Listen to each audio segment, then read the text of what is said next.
শোনো বড় বউ, সময় খুবই মূল্যবান সম্পদ। যে সময় একবার চলে যায় তা কখনো ফিরে আসে না। নিজের সম্পর্কে এফোর্ট দিবে সর্বোচ্চ। নিজের ভালো লাগা, পছন্দ, আশা, আকাঙ্ক্ষাকে নিজেকে ভুলে যাবে না। তুমি নিজের জন্য কিছু না করলে অন্যরা তা করে দেবে না। দিলেও তোমার মন মতো নাও হতে পারে। নিজেকে রেসপেক্ট করতে না জানলে অন্যের থেকে আশা করাটা বোকামি হবে। ভোরকে ভালোবেসো, খেয়াল রেখো, যত্ন করো, সাথে নিজেরও। আর হ্যাঁ, এসব কিশোরী সাজা বাদ দাও। আইনদা দেখলে তোমার আলমারিতে আগুন লাগিয়ে দিব। বলে চলে যায়। পাতা পিটপিট করে চায় যাওয়ার দিকে। শাশুড়ি কিছু কিছু কথা সে বুঝতে পেরেছে। পাতা এই মহিলাকে বোঝে না, তাকে শাসন করে বেশ। কখনো মনে হয় এটা তার ভালোর জন্যে, আবার কখনো মনে হয় রুবিও তাকে ভিন্ন নজরে দেখছে। এখনকার মনে কি আছে ওপরওয়ালাই ভালো জানেন। পাতা ভাবনা পেছনে ঠেলে সিঁড়ি বেয়ে নিচে নামে। অরুণ পাতার দিকে গম্ভীর মুখে চেয়ে। পাতা এদিক ওদিক নজর ফেরায়। দেরির জন্যে ঝাড়ি না দেয়। অরুণ ঝাড়ি দেয় না। সে দেখেছে ছোট মা আর পাতাবাহার কথা বলছিল উপরে। সে শান্ত গলায় বলল, কি বললো ছোট মা? আপনাকে কেন বলবো? পাতার তেরা তীক্ষ্ণ জবাবে অরুণের মেজাজ বিগড়ে যায়। খানিকটা বেয়াদবির আভাস পেল যেন। এক থাপড়ে কানে তালা ঝুলিয়ে দেবো, বেয়াদব। বন্ধু লাগে আমি তোমার? বড়দের সম্মান দিতে হয় জানো না? সাধারণ প্রশ্ন করেছি, বলবে না? ভদ্রভাবে না করো। এভাবে মুখের উপর বেয়াদবি করার কি দরকার? ধমকে পাতা ভোর কেঁপে উঠল। পাতার নাকের পাটা ফুলে উঠে ঠোঁট জোড়া ভেঙে আসতে চায়। সে তো ওভাবে বলেনি, ঠাট্টার ছলে বলেছে যেন এটা নিয়ে কথা উঠে। প্রসঙ্গ পাল্টে যায়, অথচ লোকটা বেয়াদব বলে দিল। সে নিজেকে সামলে বলল, সরি, আমি ওভাবে বলিনি। অরুণ গম্ভীর মুখে পাতার দিকে তাকিয়ে থাকে। হাতের খাতার বান্ডিল দেখে বলল। ওগুলো? পাতা নিচু করে খাতার দিকে চায়। বাচ্চাদের এক্সামের খাতা, পরশু রেজাল্ট হবে, অথচ দেখা হয়নি। কিছু আমি রেখেছি, বাকিগুলো ফ্রেন্ডকে দেব, ও দেখবে। অরুণ আর দেরি করে না। ভোরের স্কুল ব্যাগ কাঁধে তুলে পাতার হাত থেকে খাতার বান্ডিলটা নিয়ে হাঁটা দেয়। ভোর গম্ভীর মুখে পাতার হাত ধরে বাবার পিছনে হাঁটতে থাকে। গাড়ির ভেতরে পিনপতন, নীরবতা। গাড়ির ইঞ্জিন হর্ন, আশেপাশে গাড়ি ঘোড়ার আওয়াজ ভেসে আসে। ড্রাইভার রঞ্জু গাড়ি ড্রাইভ করছে স্বাভাবিক বেগে। আজ আভারির উপস্থিতি নেই ফ্রন্ট সিটে। পেছনে অরুণ, পাতা, মাঝখানে ভোর পাতার দিকে ঘেঁষে বাহুতে মাথা টেকিয়ে আছে। মুখটা বড়দের মতো গম্ভীর। পাতা স্বাভাবিকভাবেই বসে, তবে তার মনটা বেশ খারাপ। লোকটা এভাবে ধমক দিতে পারলো ছেলেটার সামনে। লজ্জায় তার চোখে পানি চলে আসে। খোলা জানালার দিকে মুখ করে অলক্ষ্যে মুছে নেয়। অরুণ মোবাইল হাতে ফেসবুক স্ক্রল করছে, তবে আর চোখে পাশে মানব মানবীর গোমরা মুখ নজর এড়ায়নি। সে ফেসবুকে সার্চ করে একটা ফানি ভিডিও বের করে ভোরের দিকে তাক করে বলে, আব্বু দেখো কত মজার ভিডিও। ভোর আর চোখে একবার চেয়ে মুখ ঘুরিয়ে নিল। অরুণ এগিয়ে এসে তার সম্মুখে ফোন রাখে। ভোর ঝটকা মেরে সরিয়ে দিল। ফলাফল স্বরূপ ফোনটা পড়ে যায় হাত থেকে। পাতা চোখ বড় বড় করে ফোনের দিকে চায়। অরুণ ফোনটা তুলে ঝাড়ি দিল একটা। কি হলো টাকি? হ্যাঁ, অনেকক্ষণ হলো সহ্য করছি। ভোর অরুণের দিকে ফোঁস করে বলল, তুমি আম্মুকে অনেক জোরে বকেছ। আম্মু কষ্ট পেয়েছে, তোমার সাথে কথা নেই। আর বলতে পারে না। কান্নায় গলার স্বর রোধ হয়ে আসে তার। আম্মুর মলিন মুখ দেখে তার কষ্ট হয়। পাতা অবাক হয় বেশ। ভোরকে তুলে নিজের কোলে বসায়। অরুণ মা ছেলের দিকে ফ্যাল করে চায়। বকলো কাকে আর চোখের জল ফেলছে কে, সাথে অবাক হয়। ছেলেটাই কয়দিনে পাতাবাহারকে বেশ ভালোবেসে ফেলেছে। পাতা ওড়না দিয়ে ভোরের গাল মুখ নাক মুছে দিল। বুকে জড়িয়ে বলল, আরে কাঁদছো কেন? আমি তোমায় বলেছি যে আমি কষ্ট পেয়েছি। আমি একটুও কষ্ট পাইনি। এরকম ধমক ঝাড়ি কত শুনেছি। এমনকি দাদির হাতে লাঠির পেটা খেয়েও দাঁত বের করে হেসেছি। আমিও কাউসার ভাই। বলেই হাসলো পাতা, কিন্তু ভোর হাসলো না। পাতার গলা জড়িয়ে আর চোখে বাবার দিকে চায়। অরুণও তাকিয়েছিল বলে চোখাচোখি হয়। সে পাতার হাসি মুখ ও ছেলের ক্রন্দনরত মুখ দেখে বলল, ভালো, ছেলে ও ছেলের আম্মু এক টিম হয়ে আমাকে ভুলে গেছে। আমিও টিম বানাবো। তাকে আর বলতে না দিয়ে ভোর বলে উঠল। আম্মুকে সরি বলো। অরুণ ছেলের দিকে চায় শান্ত চোখে। পাতা নানা করে বলে, ভোর সোনা, সরি কেন বলবে? নিজেদের মধ্যে কেউ সরি বলে নাকি? আর আমার ভুল ছিল, বেয়াদবি করেছি তাই বকেছে। তুমি একটু হাসো তো। তোমার আব্বুর মতো গম্ভীর মুখ বানিয়ে রেখেছো কেন? ভোরকে হাসি খুশি থাকলেই ভালো লাগে। অরুণ আর চোখে পাতার চোখের দিকে চায়। পাপড়িগুলো ভিজে। ভোর হাসে না। পাতার কোল থেকে নেমে অরুণের কোলে বসে। অরুণের বাম হাতের তালু মুখে পুরে শক্ত করে কামড় বসায়। অরুণ কিছু বলে না, না হাত সরানোর কোনো চেষ্টা করে। তবে পাতা হাত সরিয়ে ভোরকে খানিক শক্ত করে বলল, ভোর এসব কি? এর আগেও তুমি ওনাকে আঘাত করেছো, এটা ঠিক না।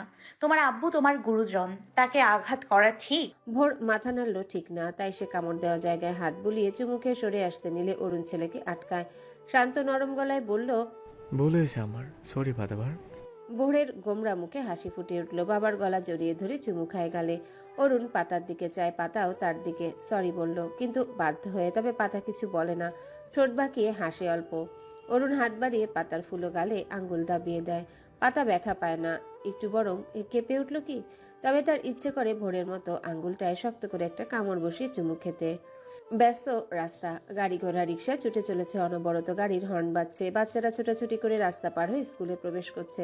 ছোট ছোট বাচ্চা, গলায় আইডি কার্ড ও পানির বোতল ঝুলছে। সাদা শার্ট ও কালো হাফ প্যান্ট, মেয়েরা শার্ট ও স্কার্ট পরে, সাদা মোজা ও শু পরে, কাঁধে বড় ব্যাগ ঝুলিয়ে বাবা অথবা মায়ের হাত ধরে হাঁটছে সকলে। কেউ কেউ বাবার কোলে চড়ে যাচ্ছে। স্কুল সামনে হওয়ার দরুন এই রাস্তায় জ্যাম লাগে সকালবেলা। গেট বরাবর একটা জেব্রা ক্রসিং আছে। রাস্তার দুধারে ফুটপাত বন্দি নানা রকম দোকানির কর্মসূচিতে। কেউ ঝালমুড়ি, শরবত, আইসক্রিম, ফুচকা ইত্যাদির দোকান।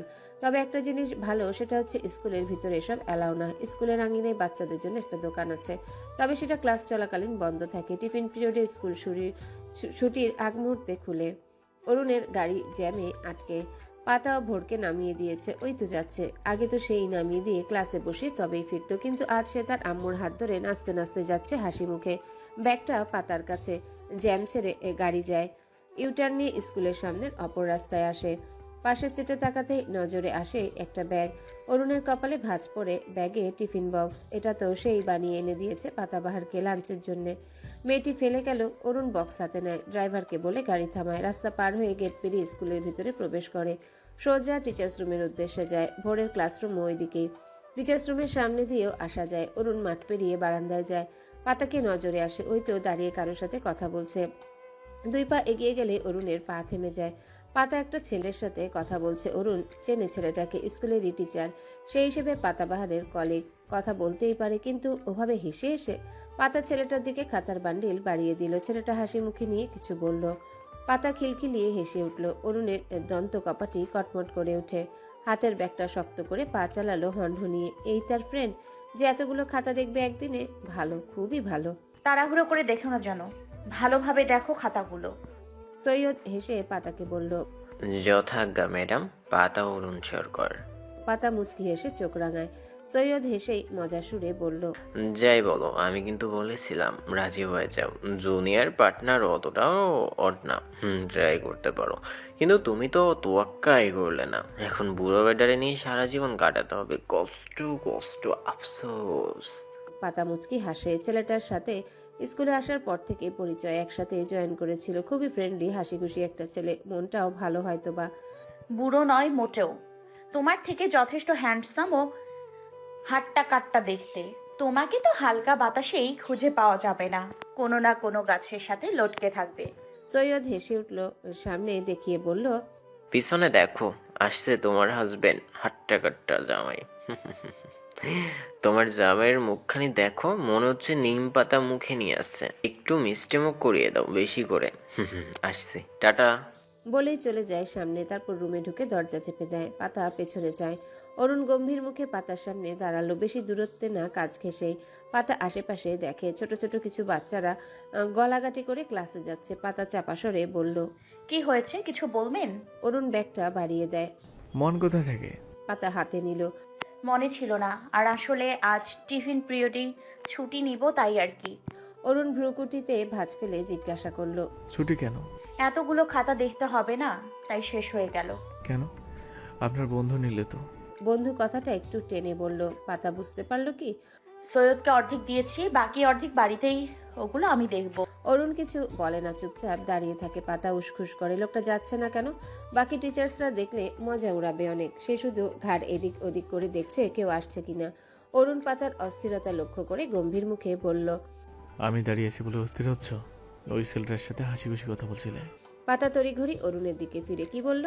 অরুণ সরাসরি পাতার চোখের দিকে চেয়ে পাতার চোখ রাখে। জেলাসি? বাবা, অরুণ সরকার তার বউকে নিয়ে জেলাস? অরুণ কণ্ঠস্বর খাদে নামিয়ে দাঁতে দাঁত চেপে বলল। পাতাবার, তোমার দাঁতগুলো খুব সুন্দর, ছোট ছোট, একদম সাদা। অনেক স্ট্রং তাই না? এরকম অন্য লোকের সাথে হাসাহাসি করলে একটাও থাকবে না, থাপড়ে ফেলে দেব। আমি মোটেও ভালো মানুষ নই। আমার হাতটা বেশি চলে কি না? পাতার মুখটা রংহীন হয়ে যায়। কথায় কথায় থাপ্পড় মেরে কানের তালা ঝুলিয়ে দেব। আরে শালার জামাই, বউয়ের সাথে কেউ এভাবে কথা বলে? একটু মিষ্টি করে বলতে পারিস না? পাতা কিছু বলে না। অন্য সময় হলে পায়ে পা লাগিয়ে তর্ক করত, কিন্তু লোকটা সকালে ছেলের সামনে কিভাবে বকলো? পাতার নীরবতা দেখে অরুণের কপালে ভাঁজ পড়ে। মেয়েটা কি এখনো তার উপর রেগে? অরুণ ঘাড় ডলে হাত দিয়ে টিচার্স রুমের দিকে চায়। দরজা বন্ধ, পেছনেও কেউ নেই। দু একটা বাচ্চা আসছে। অরুণ পাতার কাঁধ ধরে ঝুঁকে তড়িৎ বেগে থুতনিটা মুখে পুরে কামড় বসালো। জোরে না, আবার আসতেও না, সময় নেয় না। পরপর ছোট ছোট দুটো চুমু বসিয়ে সরে আসে। আশেপাশে ছোট বাচ্চাগুলো মিটিমিটি হাসছে। অরুণ খেয়াল করে কিন্তু মাথায় নেয় না। বড় বড় পা ফেলে চলে যায় গম্ভীর মুখে। বাচ্চারা খুসুর খুসুর করে। পাতা মূর্তির মতো দাঁড়িয়ে। কি হয়ে গেল? তিনটা বাচ্চা, দুটো মেয়ে, একটা ছেলে, ক্লাস 1-এর। পাতা চেনে তাদের। মিটিমিটি হেসে পাতাকে সালাম জানিয়ে পাশ কাটিয়ে ক্লাসের উদ্দেশ্যে চলে গেল। পাতা এখনো দাঁড়িয়ে, ডান হাত বাড়িয়ে থুতনিতে ছয় ভেজা ভেজা। আচ্ছা, তার মাথা ঘুরছে কেন? লোকটা কামড়ে চুমু খেলো নাকি রক্ত চুষে রক্ত শূন্যতায় ফেলে দিয়ে গেল কে জানে। পাতা চোখ পিটপিট করে। বাগান বিলাসে আচ্ছাদিত বারান্দার গ্রিলের ফাঁক দিয়ে অরুণ সরকারকে একবার দেখে। ওই তো পকেটে হাত পুড়ে মাঠে রোদের ভিতর দিয়ে হেঁটে যাচ্ছে হনহন করে। পাতার অধর কোণে ফুলের কলি ফোটে মিষ্টি হাসির ডালে ডালে। মনটা নেচে ওঠে তালে তালে। থুতনিতে রাখা হাতটা ঠোঁটের ভাঁজে রেখে সময় নিয়ে চুম্বন করে। আহ, আকাশে বাতাসে চল সখী উড়ে যায় তোর ডানা মেলে রে। প্লে ও নার্সারির রুম পাশাপাশি, নিচের ফ্লোরে টিচার্স রুমের পাশে। এর উপরে ক্লাস 1 ও 2 এর বাচ্চারা। ভোর ক্লাসে বসে আছে কর্নারের ফার্স্ট বেঞ্চে। সে একাই কিছু বই পাশে রেখে রোহানের জন্য জায়গা আটকে রেখেছে। রোহান এখনো আসেনি। ক্লাসে আরো অনেক বাচ্চা, সবাই এসেছে বোধহয়। রবিন, সানা, তাহসান, মেরি, টয়া ভোরের সামনে দাঁড়ায়। তাহসান ক্লাসের ক্যাপ্টেন, অনেক দুষ্টু, সবাইকে বকবে ও মারধর করবে ধরে ধরে। তবে ভোরকে কখনো মারার সাহস পায়নি। মাঝে মাঝে ক্লাসে কথা বলার জন্য বকে। ভোর সবাইকে দেখেও কিছু বলে না। পেন্সিল পেপার বের করে সরেয়া সরেয়া লিখতে থাকে। মেরি তার পেন্সিল কেড়ে নেয়। ভোর গম্ভীর মুখে বলল, মেরি, আমার পেন্সিল দাও, আমি লিখছি, দেখতে পাচ্ছ না? সে তো দেখতেই পাচ্ছি, আমরা যে এসেছি সেটা তুমি দেখতে পাচ্ছ না?